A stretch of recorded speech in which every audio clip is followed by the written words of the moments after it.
One thing that we see time and time again with the stock market is the companies that underperform the previous year tend to have good years the following.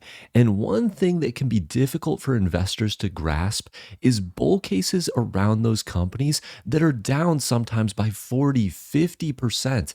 And that is what we are seeing here from Novo Nordisk. Recently, their CEO came out and had a very interesting interview that touched on some of these bull cases that we're going to dive into in this video. And let's start by going over the proposed acquisition of the obesity company Metsera. One of the first things that I did was try to refocus the company around diabetes and obesity. It's what we know best. It's where close to 1.5 billion people are suffering. And in that, we basically said we want to make sure that we build and buy all the assets that basically we could get our hands on to address this incredibly large unmet need. So it's a reflection of us first and foremost accelerating our pipeline, which I'm incredibly proud of, but also going out there and trying and see what assets are out there that can help this unmet need of diabetes and obesity where we are synonymous with. So there we see the CEO of Novo Nordisk talking about the potential acquisition of Metsera. And overall, I think the most important key takeaway from this is the renewed focus on the obesity and diabetes market. That is something that Novo Nordisk has kind of strayed away from in the last year. And I think the fact that they were willing to put so much money behind this potential deal with Metsera kind of speaks to the fact that they are trying to increase their focus on this side of the market. We now have news that they have actually exited this acquisition and they're now going to allow Pfizer to purchase Metsera for around $10 billion. I think this actually has its own benefit to Novo because at the end of the day, Pfizer was going to acquire this company for around $4 to $5 billion. They have now had to double that cost to $10 billion. That is $5 additional billion that the company could have put towards additional R&D, but instead had to invest into this deal to make sure they got Metsera. So even though Novo did not acquire Metsera, I think what they ultimately did is they slowed down Pfizer. It's going to take Pfizer a little bit longer to get into the weight loss and diabetes market, and ultimately that is going to benefit Novo for the years to come. Something that I think has recently been a bear case for Novo, but will flip to a bull case in 2026, is the lowering of costs for weight loss drugs. This is something that Trump has gone after very significantly in recent times, and the CEO of Novo Nordisk talks about this as well. This is a long-term game. There are 100 million people suffering from obesity alone in US. 55 million of them are insured, but unfortunately have trouble getting into the insurance. As a result of it, only 3-4 million people are right now being treated. When you look at that and think about the other 96 million that have nothing, you feel like there's a very long runway of that. But it's a marathon, it's not a sprint. You need to make sure that you have the right assets, but also the right affordability to get there. But the question of affordability and potentially, again, reaching an agreement on lower prices in the US is how will that affect your bottom line? To say this is good news or this could be bad news, and also affect your firepower when it comes to R&D. So where do you find the right point for you as a company? You know, mathematically, you see when you reduce the price, let's say by half, you have to double the volume to break even. Yeah. The good news with our industry is that there are so much volume to untap. So that's the first thing I will tell you. The second news is when you build a pipeline, like we're trying to do internally, as well as, of course, business development, it gives you a huge amount of hope, again, that in this business we could have a very long runway for sustainable leadership. But it is a marathon, not a sprint. So there we hear two very important points being brought up by the CEO. The first I want to touch on is available market. There are 100 million people in the US that suffer from obesity, and only about 4 million of those people are actually getting treatment. So he talks a little bit about the math behind that, and I want to break it down here in a little bit simpler terms. So if there are 4 people getting treated and there's $1,000 per treatment, that means there's available revenue of around $4,000. If we see the price of treatment drop to around $150, which is what is kind of being talked about now, it's somewhere in the range of $50 to $350 is kind of what it sounds like is going to occur over the next couple of years. What we would need to see is the market expand to 28 million people getting treated. And what that would ultimately result in is revenue of $4,200. So the question we need to ask ourselves is this 28 million reasonable or not? And I think the answer to that question is very clearly yes. Because right now, again, the market is sitting at around 100 million people suffering from obesity. So we only need to see about 30% of those people getting treated for this number to occur. And the other major factor that the CEO touched on there that is going to increase market penetration is insurance companies actually covering weight loss drugs. What we saw in 2025 is a lot of these insurance companies actually pulling their coverage for weight loss drugs. Insurance companies, as we know, have been in a very tough spot in 2025. A lot of them have seen their profitability decrease significantly.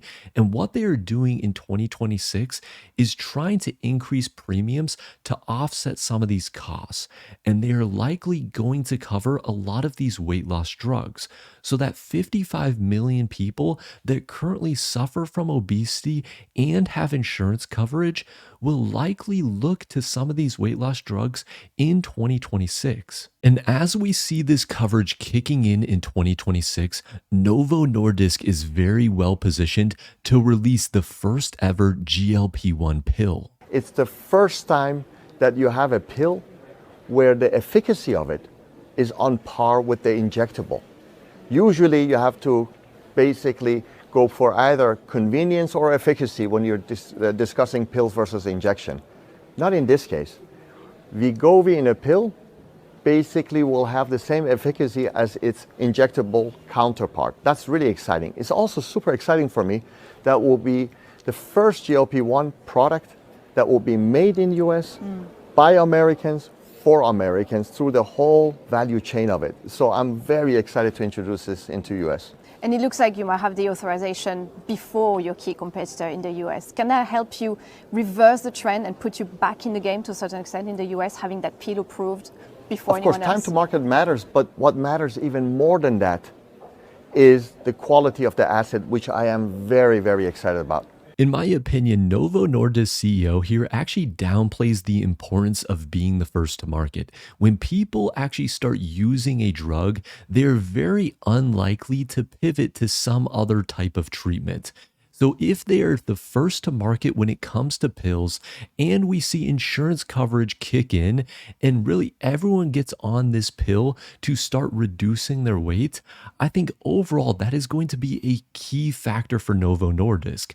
The cherry on top is the fact that their pill may even outperform all of the competition. We're seeing a lot of different results from different competitors, and it really depends on the study, but it's also going to depend a lot on side effects. So it is important to have a great product, and it's great to see that the CEO is focused on that, but I also am excited to see that they are likely going to be the first to market and really capture a lot of market share right away in 2026. And one of the other ways that Novo is looking to expand this weight loss market is through partnering with different companies on direct to consumer. Absolutely. I think that's one of our cornerstone of the strategies. We need partnerships. We need partnerships like we have seen to really make sure that we increase the expansion of the market expansion that I'm alluding to. Overall, I think the direct-to-consumer market in 2026 is going to be huge for Novo Nordisk as they start to expand some of these partnerships with CVS, Walgreens, a lot of those kind of brick-and-mortar players, as well as develop further partnerships with Hims and Hers. We obviously saw some issues previously with Hims and Hers earlier this year, but that seems to kind of subsided, and we're starting to see these two companies actually work together again. I think this is going to be a big catalyst plus for both Hims and Novo Nordisk. But I think Novo, as they expand into a lot of these different players, is going to just make the drugs and the pills a lot more readily available to these consumers. So overall, when I look at these bull cases and the fundamental impacts that they should have on the business heading into 2026 versus how the stock price has performed in 2025, I get very excited because right now the company is trading at a forward P ratio of a 12.3. That is based off EPS of $3.73 in 2026. And analysts right now are only expecting revenue to grow by 4.5% in 2026. I personally think that we are going to see the company growing their top line by 8 to 12% in 2026. And I think those are fairly conservative numbers. We could see much higher growth as well on top of that if we see things play out even better than I'm expecting. But I think 8 to 12% is fair. At that point, we should see the company trading a lot closer to inline valuations to the rest of the market. So somewhere around a 20 to a 25. And that offers very likely expansion of the stock price for Novo Nordisk. Again, my price target for the end of 2026 is somewhere around $85 per share. And ultimately, that's why I hold it in my portfolio. This is the YouTube portfolio. Right now, it's sitting at a value of just under $85,000. And Novo Nordisk is one of the stocks that I've been adding to most recently. I now have 165 shares at a market value of $7,500, and I'm down about 12%. If we see the stock continue trading around this point, I'm likely going to continue adding more. I also added more to Oscar Health.